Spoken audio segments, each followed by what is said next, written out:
Hello everyone, welcome back to the channel. आज हम देखने वाले हैं डेवलपमेंट ऑफ सोशलॉजी का पार्ट 2।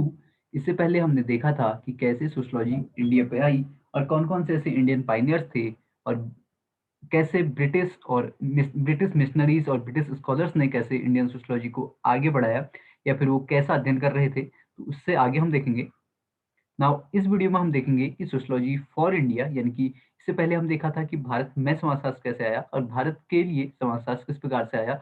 एक ऐसा समाजशास्त्र जो कि भारत के अनुसार हो और भारत में जो भी तत्कालीन चीजें चल रही हैं उसके अनुसार अपने आप को ढाल सके। तो इसमें हम दो अप्रोच देखेंगे, यूनिवर्सलिस्टिक और पर्टिकुलरिस्टिक अप्रोच।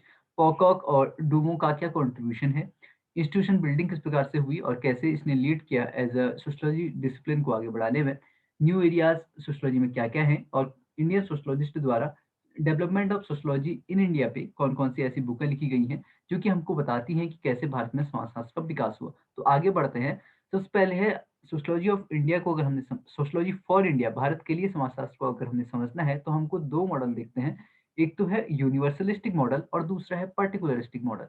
यूनिवर्सलिस्टिक मॉडल यानी कि सार्वभौमिक मॉडल वह मॉडल है या फिर वह अप्रोच है जिसमें हम देखते हैं कि जिस प्रकार से ग्लोबल सोशोलॉजी में हम अध्ययन कर रहे हैं, तो इंडियन सोशोलॉजी भी ग्लोबल सोशोलॉजी के बराबर है और इसमें कोई भिन्नता नहीं है। हम जैसे ग्लोबली अध्ययन कर रहे हैं, जैसे हम यूरोप पे अध्ययन कर रहे हैं, जैसे हम अमेरिका पे अध्ययन कर रहे हैं, उसी प्रकार उसी अप्रोच से हम भारत में भी अध्ययन कर सकते हैं। तो इसके जो हिमायती थे वो है राधा कमल मुखर्जी, एफ जी बेली, टी एन मदान और जे पी एस ओबेरॉय।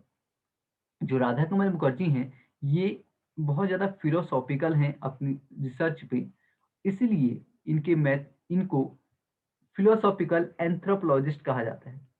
इनको कहा जाता है फिलोसॉफिकल एंथ्रोपोलॉजिस्ट। और एक और नाम से इनकी जो अप्रोच है उसको जाना जाता है, जो कि है Meta scientific and Meta anthropological. क्योंकि इन्होंने जो फील्ड वर्क भी किए हैं उसमें भी इन्होंने एंथ्रोपोलॉजी का यूज किया है और एंथ्रोपोलॉजी इन्होंने पूर्ण रूप से प्रयोग नहीं की है। इनके जो फील्ड वर्क है उसमें साइंस भी है, उसमें फिलोसॉफी भी है। इस प्रकार से इनकी जो पद्धति है उसे कहा जाता है Meta scientific and Meta anthropological. ना दूसरी चीज पर्टिकुलरिस्टिक मॉडल ये बताता है कि भारत को का अध्ययन करने के लिए, भारत की सोशियोलॉजी का अध्ययन करने के लिए हमें कुछ पर्टिकुलर मॉडल चाहिए होंगे जिसके द्वारा हम भारत का अध्ययन कर सकते हैं। यानी कि जो ग्लोबल सोशियोलॉजी है और इंडियन सोशियोलॉजी है वो समान नहीं है। तो इसके लिए इंडिया की तरह भारत की तरह हमको सोचना पड़ेगा। तो इसके लिए जैसे एक मॉडल हम देख सकते हैं इंडोलॉजी, यानी कि भारत विद्याशास्त्र, जिसमें कि हम पुराने टेक्स्ट, हमारे जो वेद हैं, हमारे पुराण हैं, हमारे जो एपिक्स हैं जैसे महाभारत, रामायण, इन सारों से हम एक टेक्सचुअल व्यू की तरह हम प्रयोग करते हैं। टेक्स्टों को लेते हैं, उनका अध्ययन करते हैं और समझने का प्रयास करते हैं। तो जैसे इसके लिए हम देते हैं जी एस घुरिये का नाम। इसके अलावा एक और अप्रोच हम देखते हैं जो कि है रिलीजियो फिलोसॉफिकल मॉडल, जिसके साथ हम नाम जोड़ते हैं आर एन सक्सेना का।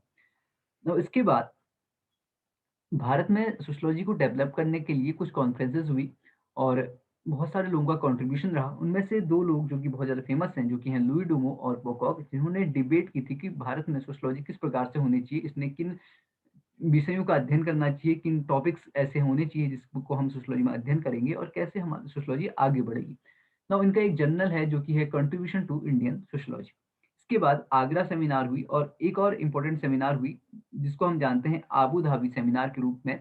और ये 1960 में हुई थी, जिसमें बात की गई थी सोशियोलॉजी फॉर इंडिया, भारत के लिए समाजशास्त्र। और इसने दो प्रश्न उठाए, दो मौलिक प्रश्न उठाए, जो कि था कि क्या भारत में जो समाजशास्त्र है उसमें वही अध्ययन होना चाहिए जैसा जिस उन्हीं पद्धतियों का अध्ययन होना चाहिए, उन्हीं उन्हीं मेथड से अध्ययन होना चाहिए जो कि हम यूरोप में देख रहे हैं, या फिर जो हम और देशों में देख रहे हैं, जो हम ग्लोबल स्तर पे देख रहे हैं, या फिर इसका इंडिजिनाइजेशन होना चाहिए, या फिर भारत में समाजशास्त्र के अध्ययन के अलग तरीके होने चाहिए, अलग विधियां होनी चाहिए। तो ये दो प्रश्नों का उत्तर देने का एक प्रयास किया। इसके बाद 1973 में यूनेस्को ने अपनी पहली कॉन्फ्रेंस जो कि थी teaching and research in social sciences, जो कि ऑर्गेनाइज की शिमला पे।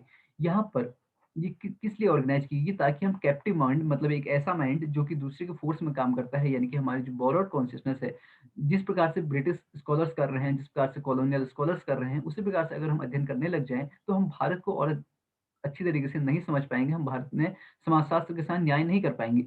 तो इसके लिए एक अमाउंट तक इंडिजनाइजेशन हो, यानी कि देसीकरण हो, हम भारत में भारत के तरीके से ही सोशियोलॉजी का अध्ययन कर सके, तो इसलिए 1973 में यूनेस्को ने ये कॉन्फ्रेंस ऑर्गेनाइज की थी। इसके बाद 1979 पे association of Asian social research council का ऑर्गेनाइजेशन किया गया और इसने भी इंडियनाइजेशन ऑफ सोशियोलॉजी पर जोर दिया।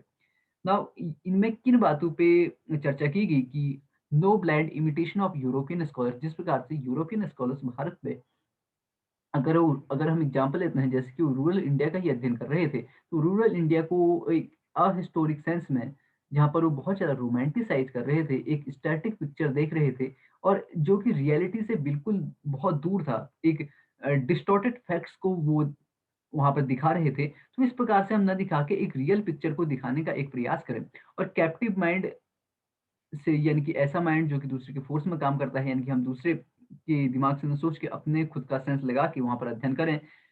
जो रियलिटी है उसी उसी प्रकार से प्रकट किया जाए जिस प्रकार से वो है। नॉन इलाइट अप्रोच, यानी कि जो समाज में और लोग हैं, जैसे कि जो भी अध्ययन हो रहे थे जब समाजशास्त्र भारत में आया, तो एक ब्राह्मणिकल व्यू हमको दिखता है, क्योंकि हम इंडोलॉजी की बात करें या फिर और भी जिस तरीके से अध्ययन हो रहे थे, तो वहाँ पर एक इलाइट अप्रोच हमको देखने को मिल रहा था। तो हम यहाँ पर क्या करें, नॉन इलाइट्स को भी इसमें शामिल करें, जैसे कि हम सबअल्टर्न व्यू की बात कर सकते हैं और जो बोरोड कॉन्शियसनेस है उससे हम ऊपर उठें और अपनी कॉन्शियसनेस, अपनी चेतना को लगाएं, एक पैरोकियल सेंस में न देख कर हम ब्रॉड सेंस पे देखें। हम इस प्रकार से सोशियोलॉजी का इंडिजिनाइजेशन करने की बात की गई 1979 में।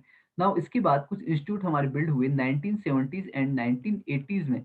1970s एंड 1980s में हमारे इंस्टीट्यूशन बिल्डिंग का एक काम शुरू होता है।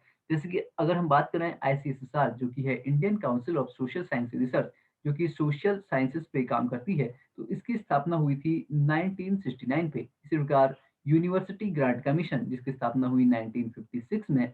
आईसीएचआर यानी कि Indian council of historical research, जिसकी स्थापना हुई 1972 में। और Indian council of philosophical research, जिसकी स्थापना 1977 पे हुई। तो इसके बाद देखते हैं कि किस प्रकार से भारत में नए एरियाज आ रहे हैं सोशियोलॉजी पे, जिनको हम देखते हैं 1980s 90s 90s 1980 के बाद किस प्रकार से भारत में सोशियोलॉजी में नए एरियाज आ रहे हैं, जैसे कि सोशियोलॉजी ऑफ इन्वायरमेंट हम लेते हैं, जिसमें हमने देखा है कि रामचंद्र गुहा ने बहुत ज़्यादा लिखा है इन्वायरमेंट और सोशियोलॉजी में। इसके अलावा बीना अग्रवाल का नाम हम इसमें ले सकते हैं। इसके बाद सोशियोलॉजी ऑफ डेवलपमेंट, यानी कि विकास का समाजशास्त्र और वीकर सेक्शन का समाजशास्त्र, जिसमें हम देखते हैं कि गायत्री स्पिवाक का इसमें नाम हम ले सकते हैं। रणजीत गुहा का नाम ले सकते हैं। इसके अलावा डेविड हार्डीमैन का नाम ले सकते हैं, जिन्होंने सबअल्टर्न व्यू को और ज़्यादा मजबूत किया है। इसके अलावा सोशियोलॉजी ऑफ जेंडर हमको देखने को मिलता है, जिसमें हम एक और प्रोमिनेंट नाम लेना चाहें तो हम शर्मिला रेगे का नाम ले सकते हैं, जिनको स्टैंड पॉइंट फेमिनिस्ट भी कहा जाता है। इसके अलावा ग्लोबलाइजेशन के बाद भी भारतीय सोशियोलॉजी में बहुत ज़्यादा परिवर्तन आए हैं। इसके बाद क्या हुआ है कि जैसे हम अगर ट्रेडिशनली भारतीय समाज को देखें तो हम इसको 3 भागों में डिवाइड कर सकते हैं। फर्स्ट वन है कि अर्बन, जहाँ पर कि इलाइट रहते हैं, यानी कि जो जिनके पास बहुत, जो एक समाज में उच्च स्तर पे हैं। दूसरा रूरल, जहाँ पर हम देखते हैं कि पीजेंट रहते हैं, यानी कि पीजेंट रहते हैं, कृषक रहते हैं। और एक है ट्राइबल एरिया, जहाँ पर कि हम देखते हैं कि आदिवासी रहते हैं। नाउ इन तीनों चीज़ों में बहुत ज़्यादा फ़र्क पड़ा है ग्लोबलाइज़ेशन के बाद, वैश्वीकरण के बाद। हम एक कॉस्मोपॉलिटन सोसाइटी में रह रहे हैं, जहाँ पर कि सारी चीज़ें चेंज हो चुकी हैं। इसके बाद जो एक्सटर्नल एजेंसीज़ थी, उनका भी फ़र्क पड़ा भारतीय समाजशास्त्र विकास में, जैसे कि इंटरनेशनल लेबर ऑर्गेनाइजेशन जो कि है आईएलओ, वर्ल्ड बैंक और ह्यूमन डेवलपमेंट रिपोर्ट्स का भी भारतीय समाजशास्त्र पे बहुत ज़्यादा फ़र्क पड़ा है। नाउ कुछ बुक्स हैं जो कि भारत के समाजशास्त्र का कैसा डेवलपमेंट हुआ, इसको बताने के लिए कुछ बुक्स लिखी गई। जैसे Indian sociology reflection and retrospect, जो कि बुक है टीके उमेन और पार्थानाथ मुखर्जी की। Perspective on Indian sociology D N Dhanagare ने लिखी है। इंडियन सोशियोलॉजी जो कि लिखी है योगेंद्र सिंह ने। Indian sociology from where to where, professor Yogesh Atal की बुक है। तो आई होप आपको इस लेक्चर में समझ में आया होगा। Thank you so much.